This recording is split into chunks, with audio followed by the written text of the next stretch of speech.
sa basketball po. Pati ngayon, ang tunda lang mo. Ano yun sir? Sa Riyadh ko. Okay. Yung X-ray. Plain X-ray of the right knee. Okay, normal osseous structure. No fracture. Investigation, provisional diagnosis, recommendation. PT has severe right knee pain. Not responding in examination to ECG tenderness with your joint line. Anterior drawer, large mountain spine, yes, MRI. To rule out any ligament tear in the knee. Ibig sabihin, pinapaano ka, ayan o. Pina-MRI ka, may request ka na to rule out any ligament tear in the knee. Ngayon, walang fracture, walang dislocation. Pinapaano ka lang para makita kung ano yung pamamaga sa loob. Kung meron bang punit na ng mga ligaments. Ano ba nangyari sa'yo before? Bakit sumakit? Ano sir? Nalaglag ka ba? Na-save lang sa ano loob? lang, nadaganan ako sir pag Na ano? sa basketball. Lumiyap ka? Oo, Paano? tapos Pag-left mo, tapos bumagsak sa akin. ngayon, Dalawa kami. nataganan ka niya. Oo, Nakapilipit siguro yung tuhod mo, nakaganon. Oo, nakaganyan sir. Ibig sabihin na stretch lang yung mga ano mo. Baka na-stretch yung mga ligaments mo. Hindi sure kasi pinay-MRI siya eh. Yun ang nakalagay dito. Pero kailan ka ba nadali? Nung October 19 sir. Ito lang? O Oo. last year? Last month sir. 19, 20 ano pa na ata ngayon eh. Kakauwi ko lang sir. Pag-ubago pa lang, normal pa yan na masakit. Akala ko naman eh. Pero, siyempre, mas maganda yung ma-align na sa tama para in a few days, hindi yung parang dire-diretso yung pain. Ibig sabihin, baka na mild twist siya si sir kasi na sige pa rin may shoes mo. Marami namang kaso lumalapit na ganyan. Nung kasama ko dun sa Riyadh sir, galing din siya sa dito. Okay, sige. Kasi nakaangat kasi siya. Hindi, normal pa to sir. Kaya sabi ko, wala pa kayo dapat ipag-alala. Part pa yan ng pilay, part pa ng swelling niya kasi November 19 nga lang eh. 20 ano pa lang ngayon eh. 25. Oo eh, 19. 6 days pa lang yan, pangkaraniwan pa yan. Wala kayong dapat. Ano kita mo naman oh, may pasa pa. Bilog na bilog pa. Normal lang yan. Sa ganitong days pa lang. Normal lang yan. Pero siyempre, mas maganda, maayos na. Pagka 2 linggo na mamagapay tuhod nyo, magmula nung natapilo kayo ano.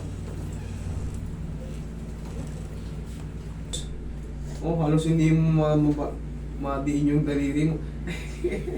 Ang tigas. Kumbaga, parang may bola ng ano, sa loob, bilog na bilog. Pero wala yan. Ganun talaga. Pag may pilay ka, automatic mamamaga. Hanggang 2 linggo yan. Hanggang 2 linggo. Pagka ganito kalaking joint sa tuhod. Pero pag tapilok, pagka normal na tapilok, pag ginanong-ganon na ng bote, 1 linggo, medyo ano na yan eh. Pero pag tuhod, mas malaking joint. Siyempre, 2 linggo, pangkaraniwan yan, lobo pa yan. Ano? Hirap ka naman. Hirap kang medyo maglakad-lakad yung kumadiin. Pero, ganun pa man, sabi ko nga sa inyo, wala pa kayong dapat ikatakot. Pero kung 2 buwan na, at ganito pa rin, ang pamamaga, magduda na kayo. Baka mamaya, may na mga napatid na mga ligaments mo. Pag may napatid, wag naman sana marami. Mga lang, partial tear lang, mga half-half lang. Pero pag nag-pull, torn ACL ka, pag gumaling yung taon, tapos hindi ka na makakalaro. Makalaro ka man, hindi mo maipwersa, yung talon mo parang, pagbagsak mo parang yung tubo, parang bibigay. Yun ang pakiramdam ng wala ng ACL. Nakaganito? Oo, pag ganun siya. Pag ganito? Oo. O tinabas natin pag ganun. Lamputan mo lang. Hindi naman masakit to, kayang-kaya mo yun. Yun o. Ayos yan. Tama. Solid. Okay. Last na. Diba hindi ka naman nasaktan? Sa yung bandage siya. Ganun lang. Tapos mag-aantay ka lang dito ng mga 2 weeks. Ano pa eh, ayun. May pasa pa nga eh, yung parang kahuhupa lang ng pasa. Nadulas kasi ulit ako, sir. Kaya nagkapasa siya. Wala na talaga dati, ha? Eh siyempre, pag nadulas ka, pilay ka, parang bang sinuntok mo yung namamaga mong kamay eh. Bumalik, may lumagatok pa. Oo, kita mo? Eh, kaya pala eh, huwag kang mag-expect na hindi mawala ka agad yung maga kung na-damage mo ulit. Kumbaga may sugat na, gumagaling, sabihin na natin may kugang na, tinabig mo yung kugang, hindi tutugo ulit. Ganun na rin yun. Ito malaking joint kasi ang tuhod. Pero, kaganon pa man, mahalaga na napa-adjust mo na. May aasahan ka ng healing process ka na. 2 weeks.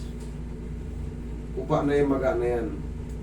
Pero huwag mo muna ipilit ilaro kasi baka dumulas daw sa lumang posisyon mo. Tingnan mo yun. Iba yun. Tingnan mo yung pakiramdam mo yun kumpara kanina. Sige, lakad ka.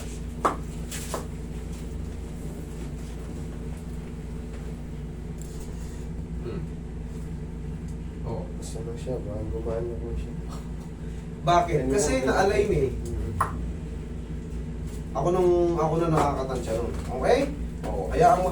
Pagka tatanggalin mo lang siya sa gabi, pag matutulog ka, para yung blood circulation natin, dire-diretso lang. Wala siyang compression. Nakalabas. Wala ka namang open wounds eh. Lalabas Yan ang ulit. tama. Nakalabas. Kumbaga, hindi niya napapansin yung mga yung mga knee support, may butas. Ganyan din. Eh yan eh, wala naman. Hindi ko naman mabigbilog. Kaya binukahan ko lang sa Okay? Sige. Ingat. Thank you. Sir.